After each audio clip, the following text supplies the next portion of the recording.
Hey guys, hope everything's going well.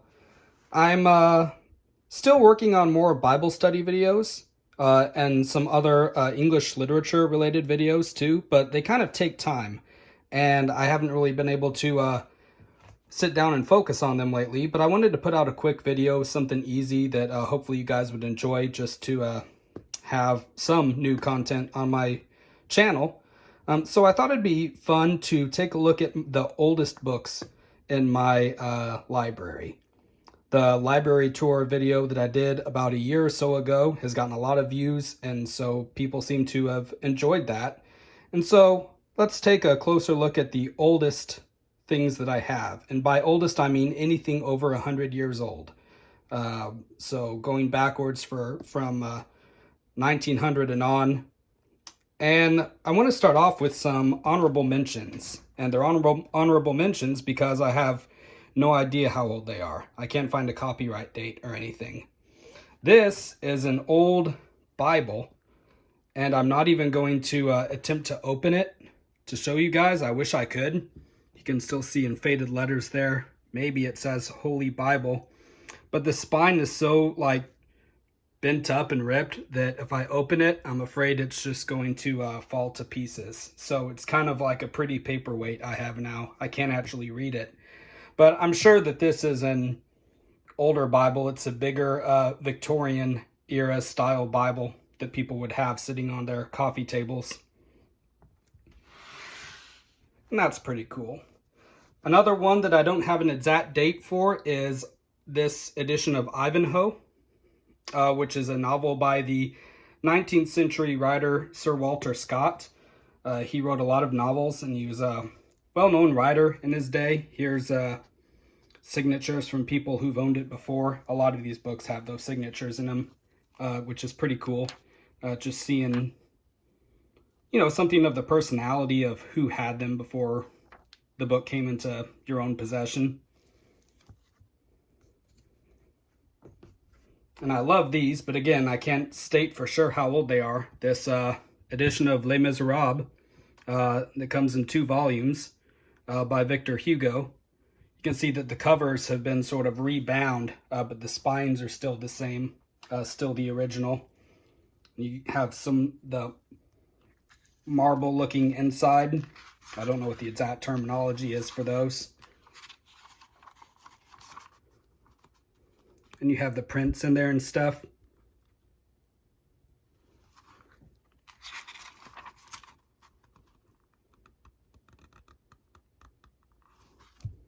So those are cool.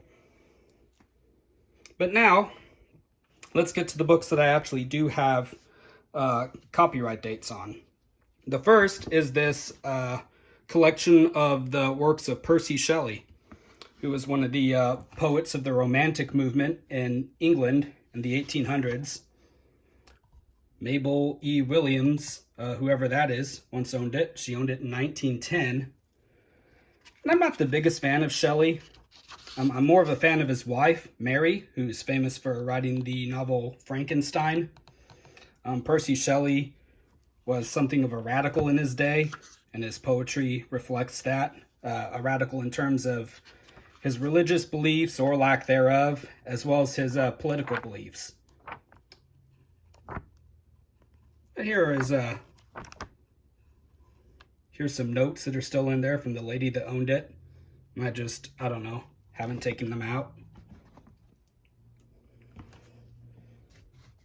You have a really, really old, beat up looking copy of Twelfth Night by Shakespeare. It's one of my favorite Shakespeare plays. It's probably my favorite comedy that he wrote. I don't know why I like it. I just do. 1906 down there. And so this would have been intended for like a student. There would have been student copies passed out in the class. So you have the play itself, but then you have a lot of footnotes and stuff at the beginning, introductions.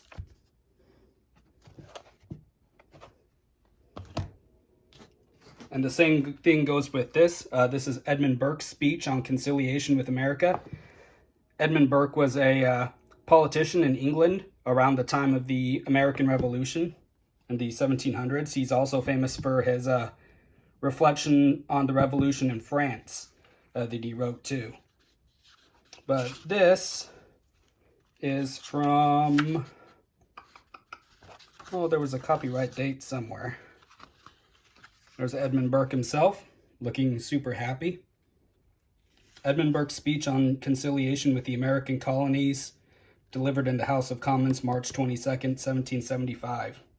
So Burke was trying to get the British Parliament to sort of come to peace with the American colonies before the Revolution actually broke out. He was trying to convince them that it was best for everybody, you know, good for both parties if everybody just kind of made peace and got along, but things didn't turn out that way, obviously. Copyright 1900.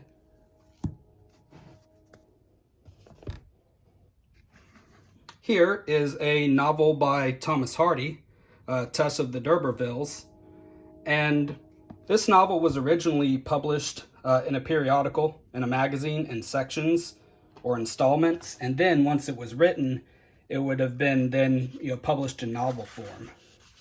And Hardy was kind of a controversial writer for his time too, and a lot of changes were made between the not the story as it first appeared in publication in the magazines and the novel. So you can, there's some pictures in there too. There's pictures throughout this. It's pretty neat. Here's the copyright date down here. I think this one would have been 1893.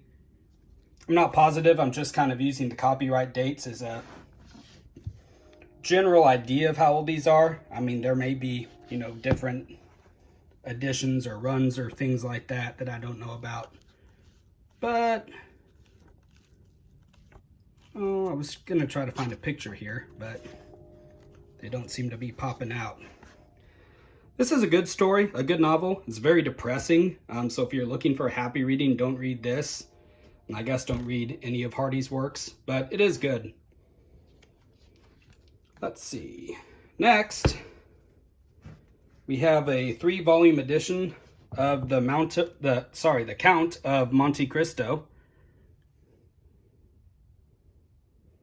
And those are pretty. They're kind of pocket-sized.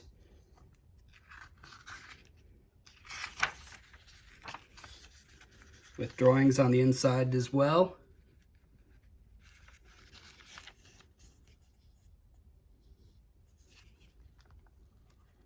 I actually haven't read this yet.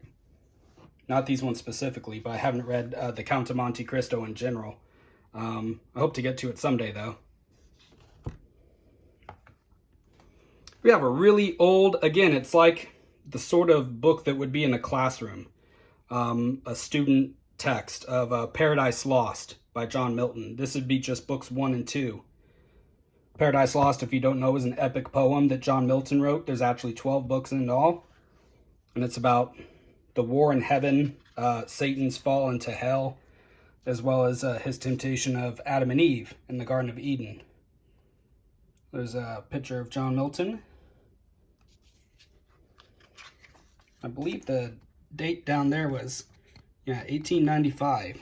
So, again, it might be a little newer than that, but the copyright date at least gives us some sense of when it came out. But yeah, we're into the 1800s now. And again, I highly recommend Paradise Lost. This is kind of cool too. You can see on the back sort of the other things that they had for sale at the time. And I don't know what that would be. The numbers down there, 20 something. Maybe it's the price. It doesn't say particularly, if that's dollars or cents. There's ads in the back. Yeah, look at that. A book for $1. History of English Literature. So these things back here are probably cents, right? I don't know. You could buy Scott's Ivernhoe, which we just talked about, for 50 cents. My, how times have changed.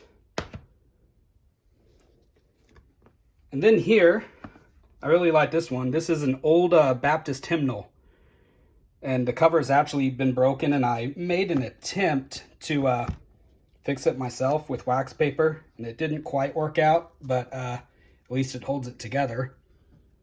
And 1858 is the date we have there.